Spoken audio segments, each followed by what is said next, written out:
Assalamualaikum warahmatullahi wabarakatuh. Kali ini Pak Ferry akan membahas materi bahasa Indonesia kelas 9, yaitu pidato persuasif pada bab kedua. Pidato atau orasi merupakan kegiatan berbicara untuk menyampaikan suatu hal di depan umum. Hal yang disampaikan orator bisa berupa pendapat, gagasan, informasi, atau pesan-pesan tertentu. Lalu orator itu apa? Jika pidato adalah orasi, maka orator adalah orang yang menyampaikan pidato. Kemudian, pidato persuasif sendiri merupakan pidato yang berusaha untuk membujuk secara halus atau mengajak pendengarnya dengan menyampaikan pendapat, gagasan, dan alasan yang jelas, masuk akal, dan dapat dipertanggungjawabkan kebenarannya. Ada 3 hal yang membuat pidato akan tampak lebih menarik apabila sang orator mampu menyampaikan isi pidato tersebut dengan cara berikut. Yang pertama, menggunakan vokal yang jelas dan lantang. Yang kedua, menggunakan intonasi yang tepat, berupa nada, tempo, dan jeda. Yang ketiga, dapat memainkan ekspresi, baik roman, kontak mata, atau gestur tubuh. Ada 4 langkah untuk menyimpulkan isi teks pidato persuasif. Yang pertama yaitu mendengarkan atau menyimak isi pidato. Yang kedua, kita tentukan topik pidatonya. Yang ketiga, mencatat butir penting dalam isi pidato tersebut. Yang keempat, baru menyimpulkan gagasan, pandangan, atau pesan dalam isi pidato tersebut. Ada 3 cara memersuasi audiens atau pendengar, yaitu dengan cara yang pertama menggunakan pendekatan etika, yang kedua menggunakan emosi atau menggugah perasaan audiensi, yang ketiga menggunakan logika atau membuat masuk akal. Nah, pidato persuasif merupakan bagian dari teks eksposisi. Teks eksposisi sendiri sudah pernah disinggung di kelas 8. Nah, eksposisi ini digunakan untuk mengingatkan pembaca atau pendengar dengan menyajikan argumen dari satu sudut pandang. Nah, karena pidato persuasif merupakan bagian dalam teks eksposisi, maka strukturnya hampir sama dengan teks eksposisi itu sendiri. Ada 3 struktur.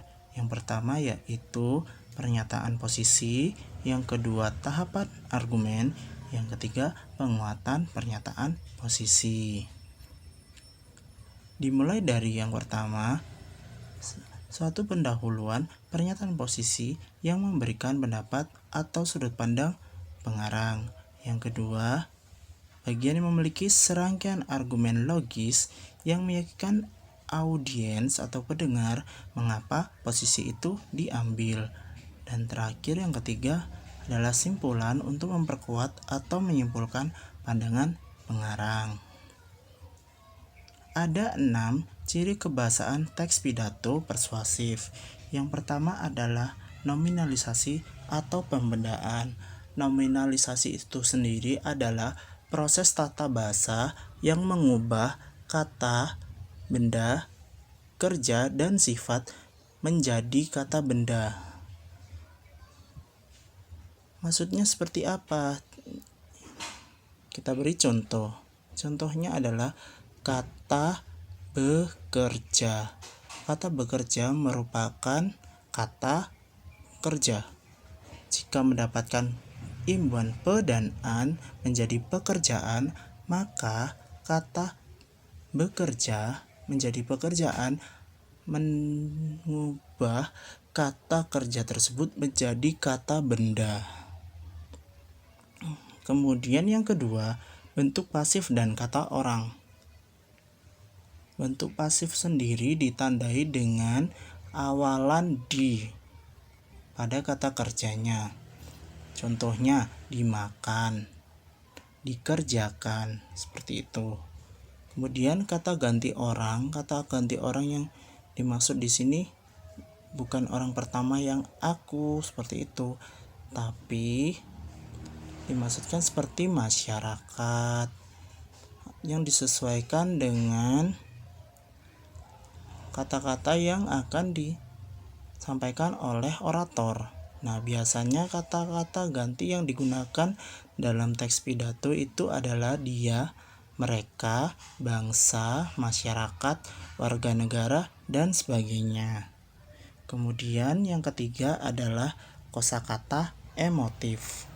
Kosakata emotif ini adalah kosakata yang digunakan untuk memancing perasaan audiens dengan contoh seperti luar biasa, menghancurkan, menyedihkan, dan sebagainya. Kemudian ada kosakata bidang keilmuan atau istilah. Nah, kosakata ini digunakan untuk menjelaskan istilah-istilah tertentu yang sesuai dengan isi teks pidatonya. Jika membahas tentang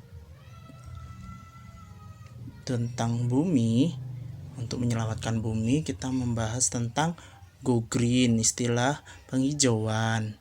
Kemudian istilah dan sebagainya yang sesuai dengan makna tadi, lingkungan, dan sebagainya. Kemudian ada sinonim. Sinonim adalah persamaan kata. Persamaan kata yang dimaksud seperti menyukai, persamaan katanya adalah menyayangi. Pandai, pintar, seperti itu. Kemudian yang terakhir adalah modalitas. Apa itu modalitas? Modalitas merupakan suatu uraian atau bahasan dalam bentuk kalimat yang menunjukkan pernyataan atau keinginan atau sikap perasaan si pembicara mengenai keadaan atau perbuatan terhadap lawan bicaranya. Contohnya dalam teks pidato itu seperti apa? Nah, contohnya itu menunjukkan sebuah ajakan. Misal, mari ikut serta dalam acara Jalan Sehat yang diadakan di Monumen Nasional Minggu pagi. Ayo lakukan penghijauan di lingkungan kita masing-masing. Nah, seperti itu, kata mari dan ayo itu termasuk dalam modalitas. Sekian materi yang bisa saya sampaikan. Terima kasih. Wassalamualaikum warahmatullahi wabarakatuh.